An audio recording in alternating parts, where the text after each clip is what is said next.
fastest show in sports. Every single team owner in the sport of NASCAR, if they haven't done it already, they need to get on the phone, get on the email, do a text message, whatever it is, drive to his house.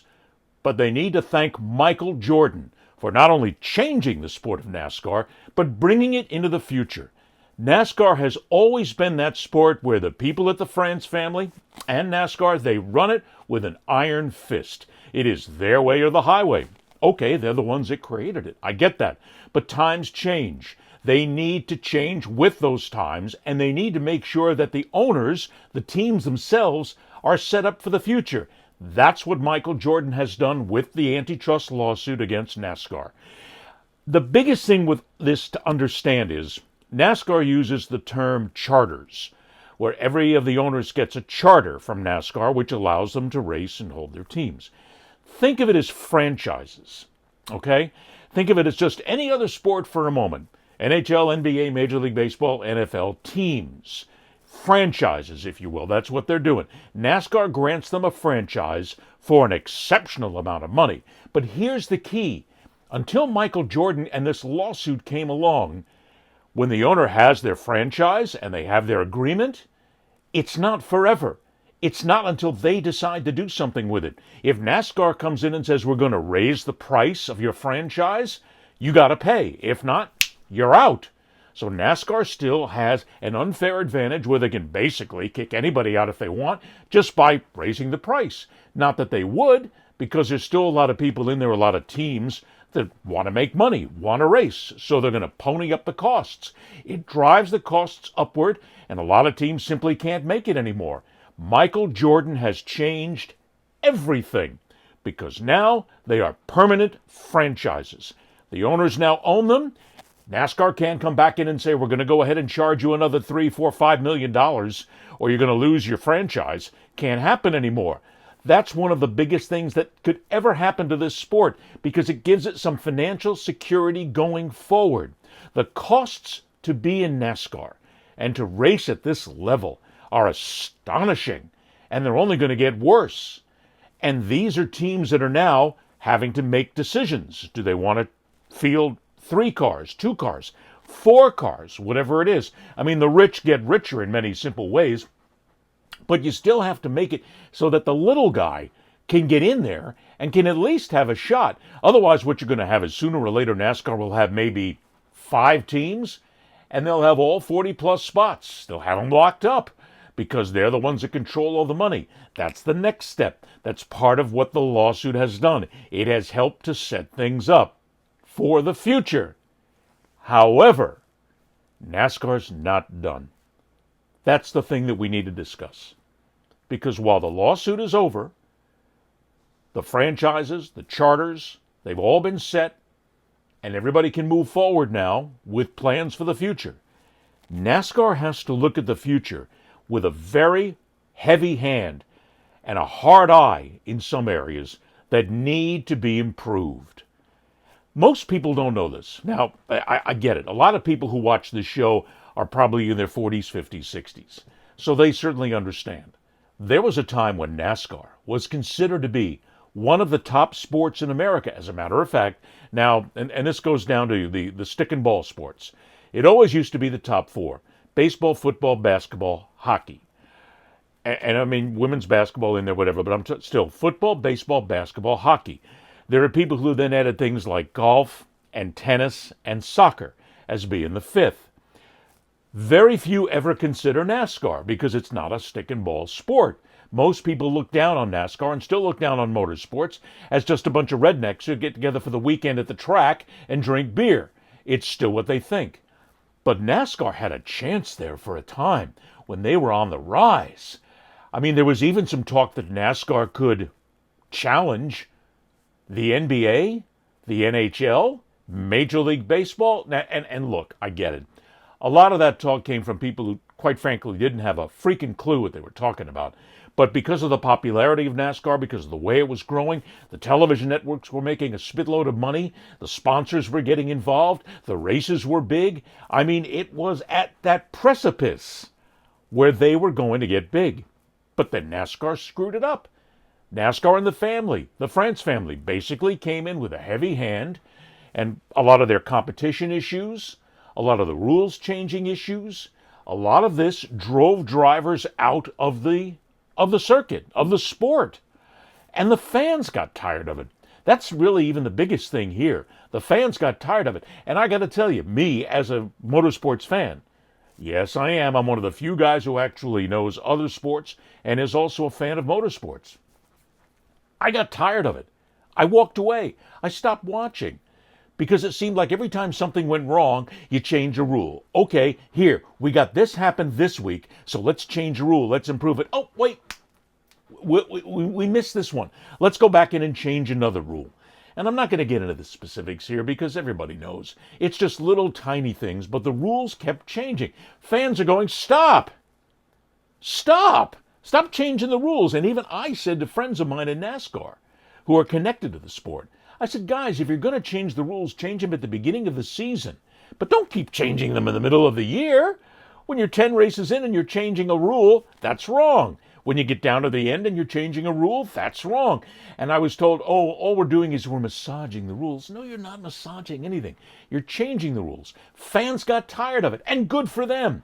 I'm glad the fans stood up and got tired of it, but that affected then their attendance. It affected the ratings. I mean, it's not as if NASCAR television ratings have cratered, but they have suffered a precipitous drop, and that's all thanks to NASCAR. So here the sport has a chance right now to improve everything, to improve certain things that need to be done to move forward into that future. Let's start. First and foremost, the playoff system. Leave it alone. I mean, I can't tell you how many times I hear from fans and how many times I read on the different forms of social media and the different chat boards how fans are just saying, we got to change the playoffs. We got to take them back to the way it was. We got to get rid of this. No. Stop. The playoffs work perfectly. As a matter of fact, it's exactly what this sport needs to go forward. You can't go backward. Stop going backward. Stop massaging. Stop changing. Now, if you want to increase the playoffs, that's something else. But let's look at it. What you have in every sport right now, football, baseball, basketball, hockey, Major League Soccer, what you have are two teams that gather and they decide a championship. And that's after the entire season goes by, they get through the playoffs, they weed it out, and the best rise to the top. That's what NASCAR is doing. Leave it. I'm not going to say it's perfect, because nothing is perfect and there could be some changes, and there probably will be. I mean, look at it this way. In NASCAR, it's the only sport where you get to the final event of the year, and you have two teams, two drivers, but two teams that are fighting it out for victory and for winning the season. You've still got 41 other drivers who are in there who got a chance to win that race. I mean, it all comes down to points, but everybody wants to win, of course. So you can't do that in any other sport. You can't have a Super Bowl with two teams here and a third team can just walk in and win the Super Bowl. No, you've got your two. So there is still drama right up until the end of the year. Is there a championship drama? Well, there never was anyway in the first place. I mean, under the old rules, it was still part of points, part of putting them all together, and you only had so many drivers who could win, who could get so many points in order to win the championship. You didn't have 30, 40 drivers who could do it. You had maybe what? 3, 4, 5, maybe 10 at best. Not even that. I'd have to go back and look. But you only had a few teams that could win it. Now you've got two. You are forcing teams to get better as the season goes on. That's great. You give them an amount of time where everybody can sort it out. And then you get down to the best teams. You get to 12, 10, and then you start paring it down. It's a perfect system. It works. Now, let's take it a step further, because I have no doubt whatsoever that NASCAR is going to one day, if not soon, they're going to expand the playoffs into some form of extra teams where you've got your 12. Maybe it goes to 14. Maybe it goes to 16. But really, when you think about it, when you get down to the end of a season, when you get down to the last 10 races in NASCAR, 10 teams?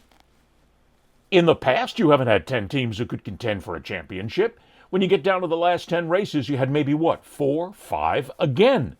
And they're fighting it right down to the end. So it's not as if you're going to change it and put 20 teams in there. No.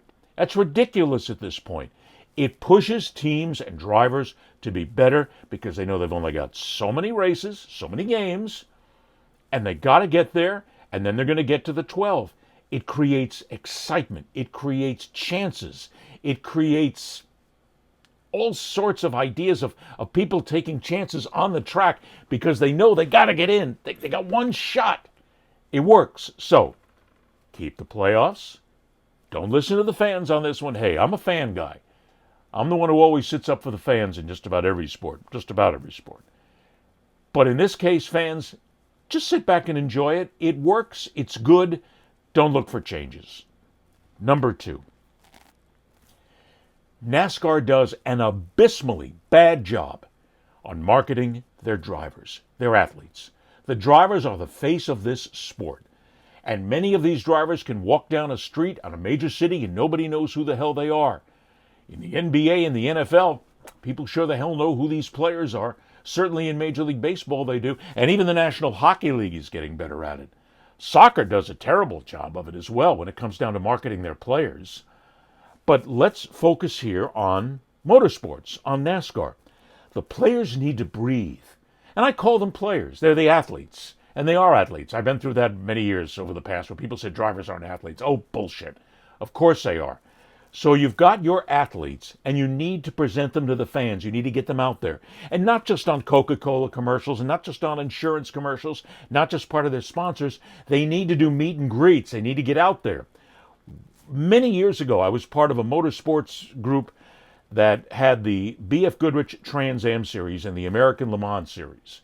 And I was one of the guys who helped do their marketing and their media. When you go to those races, because that's under IMSA, the International Motorsports Association, I still remember going to the Canadian track at Mosport. And before the race, a couple of days before the race, might have even been the night before, the day before, you had drivers who were lining up at an ice cream stand out in the middle of nowhere, out in the Canadian wilderness. And it was tradition. It was legendary. The drivers would be sitting there at tables and they would sign everything. Nobody got charged. It wasn't $5 an autograph. It wasn't anything to get in line. You go buy an ice cream and you stand there in line. And the kids were there, moms, dads, everybody. It was a great time. They got to know the drivers up close and personal. They recognized them. They knew who they were. And the drivers got to get up with their fans. That's all part of this. NASCAR needs to do that. Something like that again. When you go to the track, it used to be that you could go down into the paddock. And there was a time even when you could go down into the garage. Not anymore. Not on the basis it used to be. You could go down in the garage well before the race and you could meet the drivers. You could see the cars being worked on. You could feel it. You could smell it. It was all part of the excitement of race day. And you can't do that at football, baseball, basketball, hockey. You can't just be on the field almost technically right there. NASCAR's got to do a better job of that. And the drivers need to do a better job. The drivers need to understand that you need these fans a lot more than they need you. Because they're the ones that buy the foam fingers. They're the ones that buy the hats. They're the ones that get up there by the T-shirts. You need them. So you need to be one-on-one with them. You need to be in their face. They need to be able to know who you are, what you stand for, what kind of family you are. I mean, that's what they want to know. It's those personal features.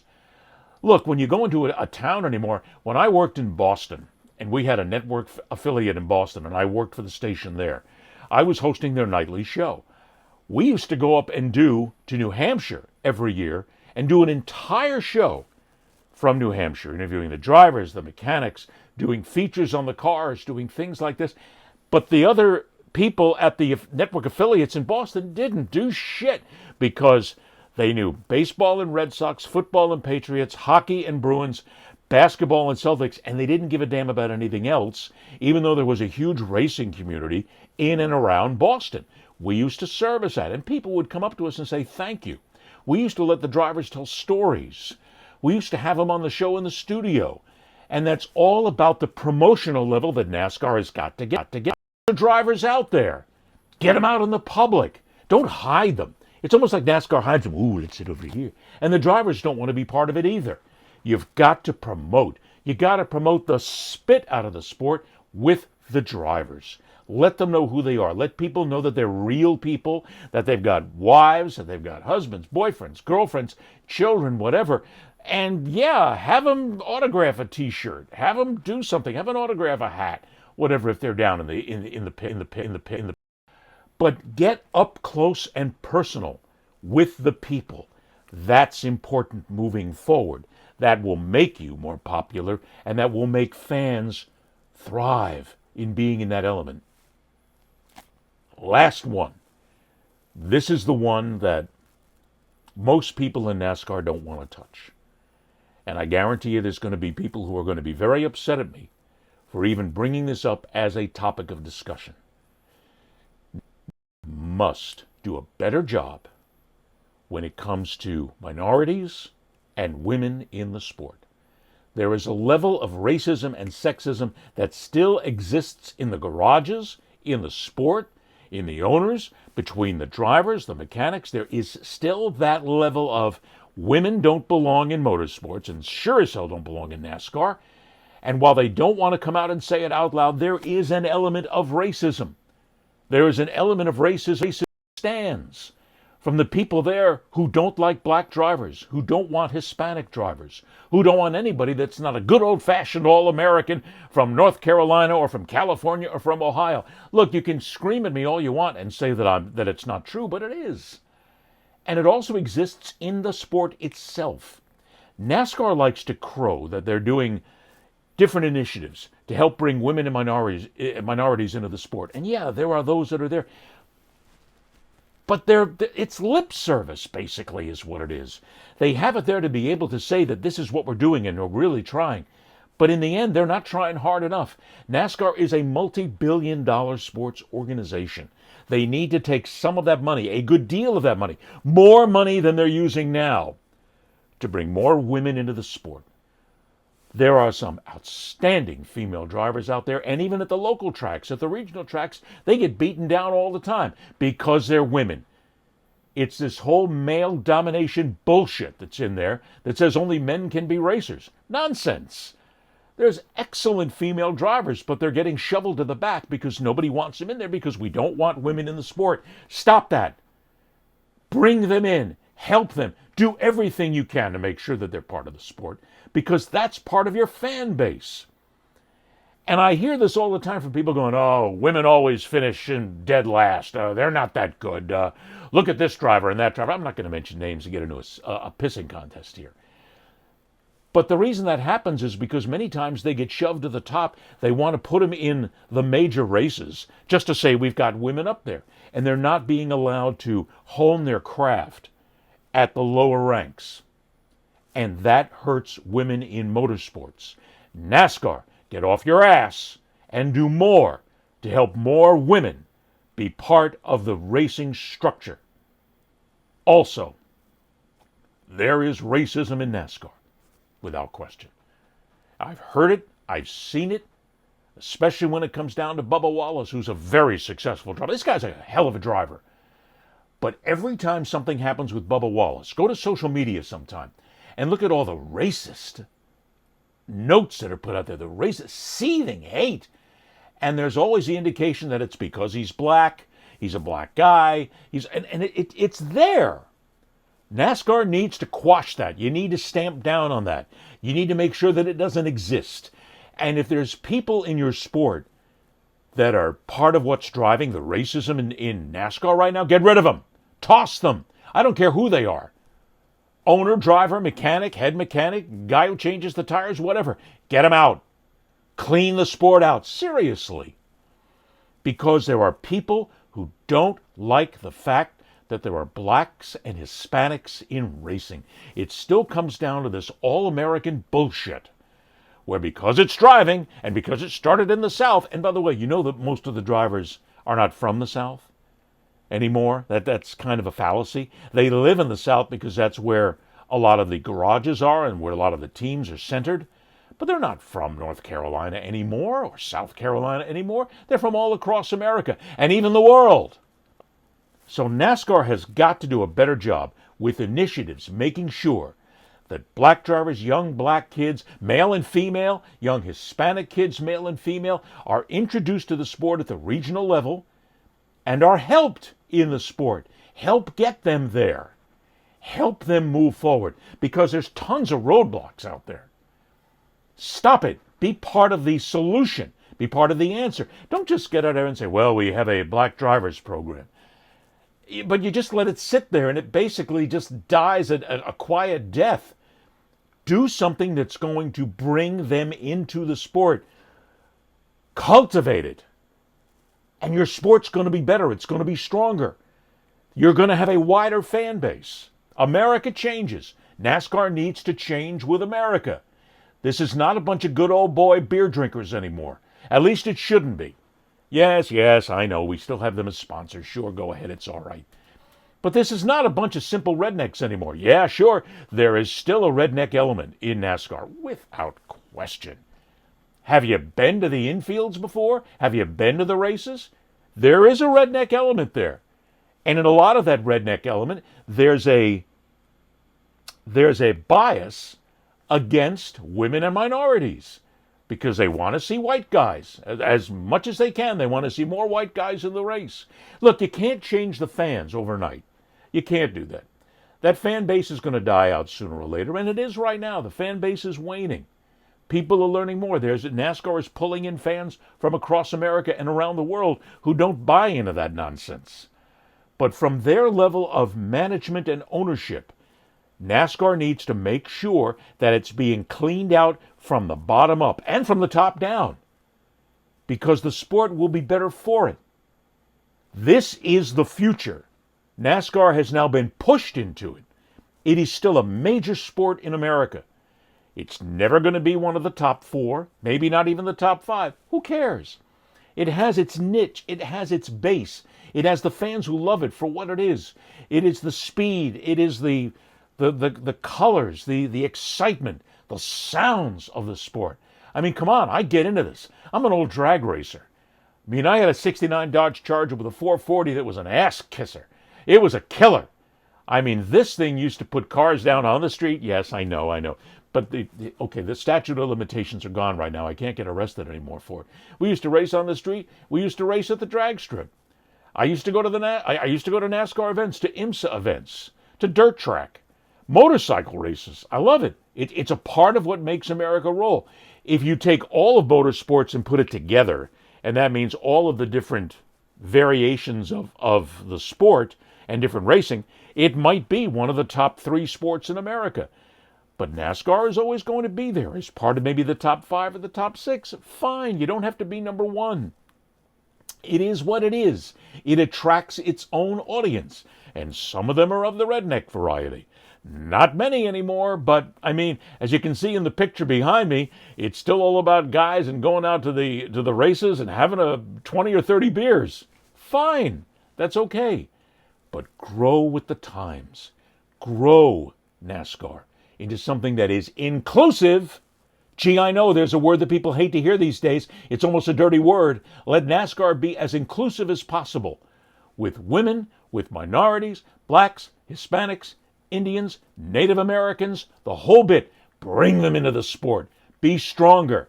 And thank you, Michel Jordan, for basically kicking NASCAR in the ass and saying it's time to move into the future. Ed Berliner, the fastest show in sports.